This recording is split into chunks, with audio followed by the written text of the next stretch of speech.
Nangyari ang kwentong ito sa dalawa kong ate. Hindi pa daw ako pinapanganak noong nangyari ito.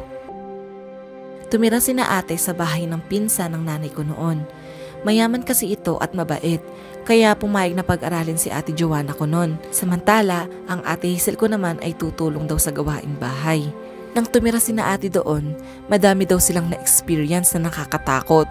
Lalo na daw nang malaman nila na katapat ng tinitirahan nilang bahay ay isang punerarya. Unang gabi pa lang daw nila sa bahay ay kakaiba na agad ang pakiramdam nila, na para bang may kasama sila na hindi nakikita. Up and down ang bahay. Sa baba ay may isang malaking kwarto at doon daw sila natutulog. Sila lang dalawa habang ang lahat ay nasa itaas. Ate, kinikilabutan ako dito sa kwarto natin. Para bang may nakatingin sa atin. Huwag mo nga akong takutin. Alam mo naman na matatakutin ako eh.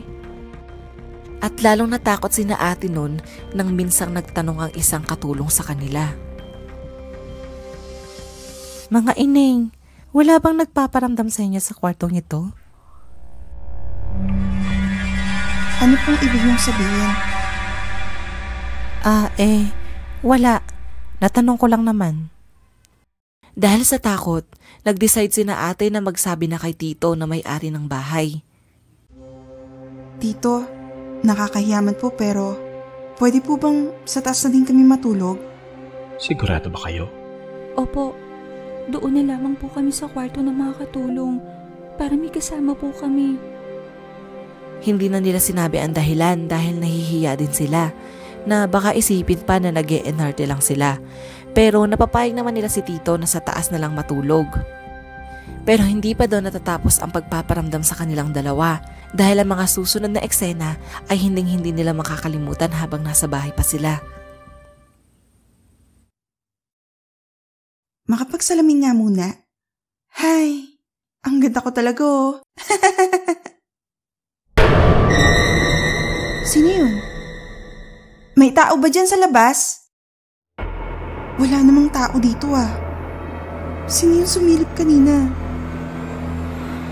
Oh, Hazel. Anong ginagawa mo dyan? Andiyan ka na pala ate. Kanina ka pa ba dyan? Ano ba sa tingin mo? Kakarating ko lang oh. Sino yung sumilip dito kanina? Sumilip? Wala ate. Ate, itatapon ko lang tong laman ng arinola sa banyo. Sige, bilisan mo ah.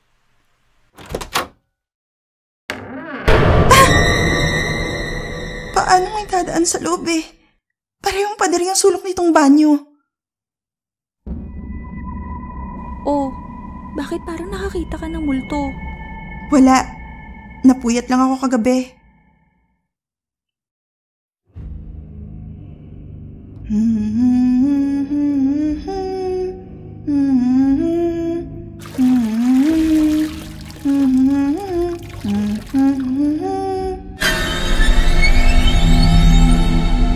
yun?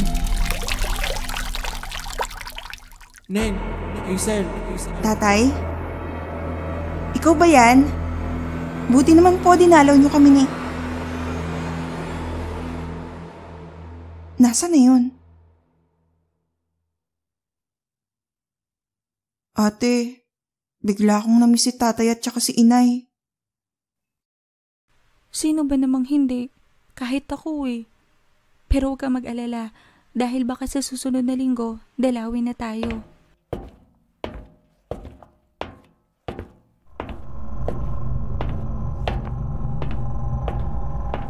Hazel, may pinuntahan ba sila tito ngayon? Oo ate. Tayo lang dalawa ang tao ngayon dito sa bahay. Mamaya pa yata sila babalik. Hazel, sabihin mong naririnig mo din yun. Naririnig mo din yun, diba? Ate, kumain na nga lang tayo. Sige. Sinong tinitingnan mo dyan ate? May tao ba sa likod? Hazel, nakikita mo din ba yung tao dun sa gilid? Hindi ate. Pero nararamdaman ko sa likod ko. Sabi ko na nga ba may tao eh.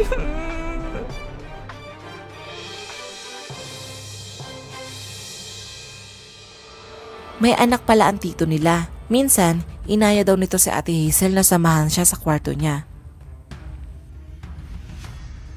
Uy, Hazel, samahan mo nga ako sa kwarto ko.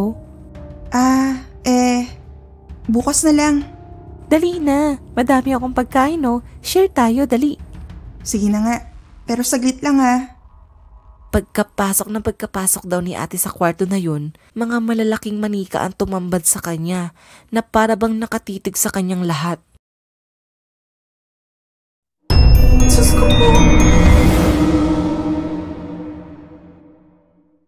Hanggang sa isang araw, hindi na nila natiis pa at nagtanong na sila sa katulong tungkol sa nagaganap sa kanilang dalawa sa bahay. Manang, bakit po ganun? May multo po ba dito sa bahay na ito? Ilang beses na po kami nakakaramdam ni ate ng hindi maganda dito. May sasabihin ako sa inyong dalawa, ngunit huwag niyo na lamang ipagkakalata. Ang bahay na ito ay dating hospital. Nirenovate lang ito at ginawang bahay. Kaya pala maraming nagpaparamdam dito eh. Tsaka, kaya pala katapat ng purinaryo itong bahay. Salamat po dahil sinagot niyo yung tanong ko. Hindi na din nagtagal sina ate sa bahay na yon. Pero hindi naman multo ang naging dahilan, kundi sa isang kasama nila sa bahay. Mukhang naiinggit daw ito sa kanilang dalawa, kaya sinisiraan sila sa tito nila. Hazel, totoo bang nagpapasok ka dito sa bahay ng ibang tao?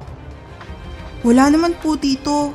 Sina tatay lamang po yung pinapapasok ko dito pag dinadalaw nila kami ni ate.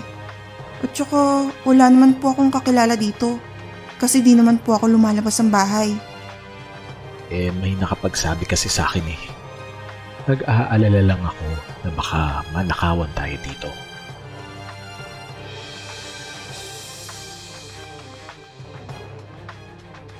Hindi naman sila pinalayas ni tito nun, pero nang malaman ni tatay yung sitwasyon nila sa bahay, agad din silang sinundo ni tatay nun.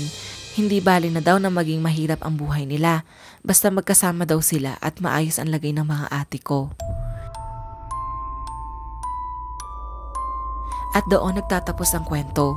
Kayo, naniniwala ba kayo na may mga nilalang tayong kasama dito sa mundo na hindi natin nakikita?